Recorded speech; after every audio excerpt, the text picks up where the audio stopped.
Myself, M. Karthik Kumar Reddy, working as an assistant professor in Nalla Narasimha Reddy Education Society's group of institutions. In the Department of Civil Engineering in Foundation Engineering subject, I am going to discuss about earth pressure theories in Unit 3. Today we are going to discuss about the lateral earth pressure theories and then after that retaining walls. Before starting our discussion, let us first try to understand what exactly to be mean by lateral earth pressure and that what are the various theories which are developed to estimate the lateral earth pressure. Now first of all, let us try to understand that what do we mean by lateral earth pressure, how it occurs. So for that I will just show you this figure.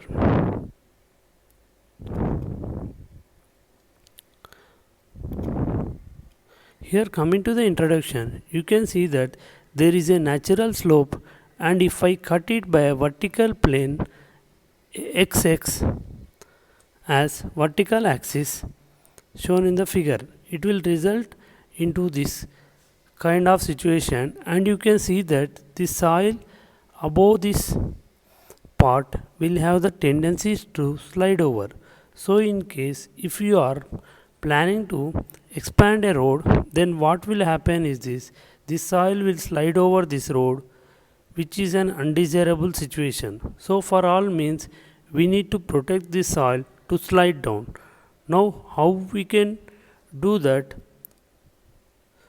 Either we have to provide some retaining structure or we have to provide some measures for that. Now see, this soil which is sliding down, it will be sliding with some pressure, and that pressure is called as the lateral earth pressure.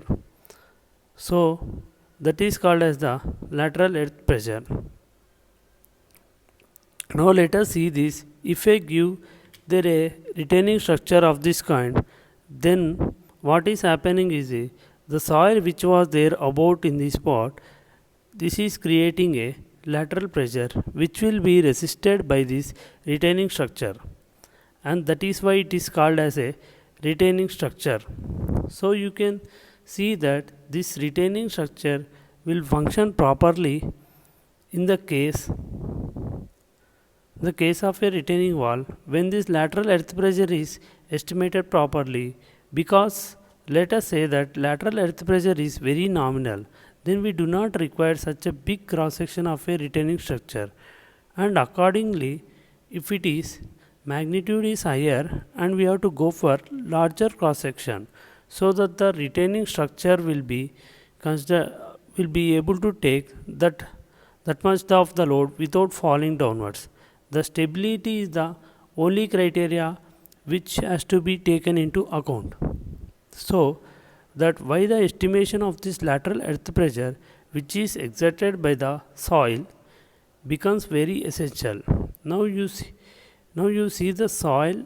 I will be using of the technical terms, so you must know that what exactly do I mean by those words. So the soil which has to be retained, that is called a backfill, that is the soil which is lying in this part, that is the retaining structure. I will be calling that as backfill material or backfill soil. Now as we saw that what is lateral earth pressure and why it is important to estimate that property. So you can see, to summarize that, if I say that a proper design of retaining walls, cantilever sheet pile walls, braced cuts and other similar structures require proper estimation of lateral earth pressure. So these are retaining walls or cantilever retaining walls or braced cuts. They all are different types of retaining structures. Now before estimating, we must know that on what parameters this lateral earth pressure will vary.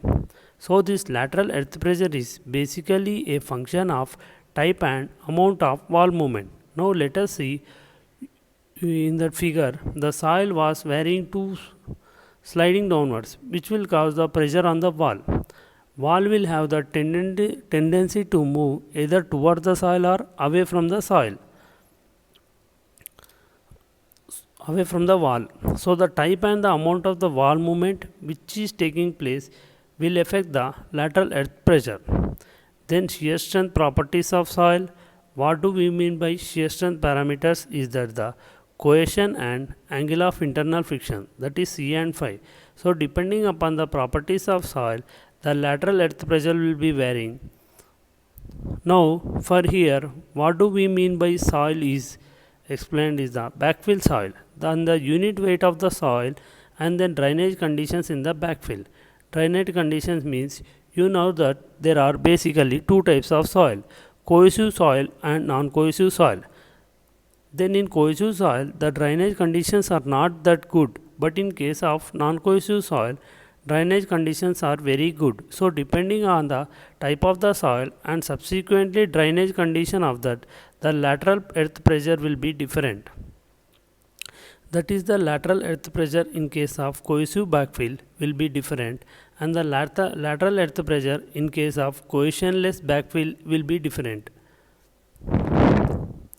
Now as I told you that wall which have tendency to move upon the action of this lateral earth pressure which will be exerted on the retaining structure by the soil. Now the thing is that there can be three conditions, either the wall is not all moving, or secondary something wall can move away from the soil, that is away from the backfill, or the wall can move towards the backfill. So let us try to discuss one by one. So all these three conditions. So first condition, that is I am going to discuss, is that when the wall is at rest, that is wall is not at all moving. So you can see here in this figure that this is a kind of retaining structure, any retaining structure, and here the soil which has to be retained is called as backfill. And then if the height of the structure is h and wall is restrained from moving, that is wall is in its position, and then the sigma h is the pressure which is exerted by the soil on this retaining structure. You have to keep in mind that the wall is not at all moving, wall has been restrained from moving, and then this horizontal pressure or a stress which we are calling is as sigma h, which is at rest condition. Now you can see that the lateral earth pressure on the wall at any depth in this position of the wall is called as at rest earth pressure. So this is clear, and the wall is not at all moving. Now let us try to understand that what happens if the wall moves away from the soil. So you can see in the figure that this is a kind of wall or a retaining structure, then it is moving away from the soil by this delta H amount. Then it will cause the soil to fail along this particular cracked portion. Say this is called as failure. It means it is not a very hard and fast. That soil will fail along this failure wedge.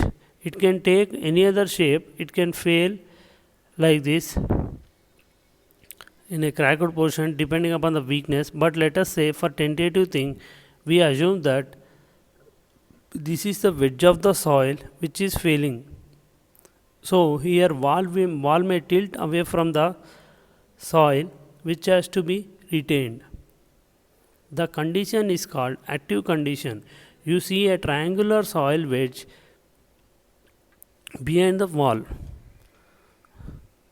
and the lateral pressure in this condition is known as active earth pressure.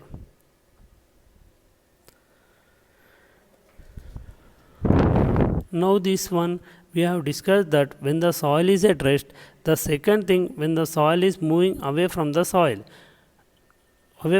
wall. Now the third one is when the wall is moving towards the soil. So you can see in the earlier figure the wall was moving away from the soil. In this case the wall is moving towards the soil. So the wall may be pushed into the soil, retain. There may be cases. I will explain you in the subsequent. So in the case, the wall is pushed to be retained, moving towards the backfill soil, and again assume that the soil is called as wedge failure. That is in a triangular wedge is found. So you can see that sufficient wall movement, the soil wedge will fail, and in this case, you can see this is the lateral pressure which is acting upon the wall or retaining structure by the soil is called as passive earth pressure.